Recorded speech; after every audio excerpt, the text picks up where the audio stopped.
Will go towards the back post. It's headed into the net. They will do that mistake. It's turned around again, and amazingly, Carl McHugh has not got a goal since he scored on his debut. The barman, of course. I thought Hume actually. There's a great header, and they've levelled. It's a brilliant delivery, and Carl McHugh dives in to level things up for ATK Mohan Bagan. Take some dogged defending for them to keep their goal intact. Now down to Ter. It comes out to McHugh.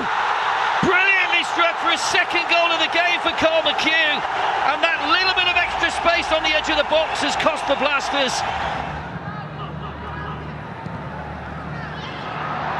Carl McHugh's challenge. Bumus turns. Petratos.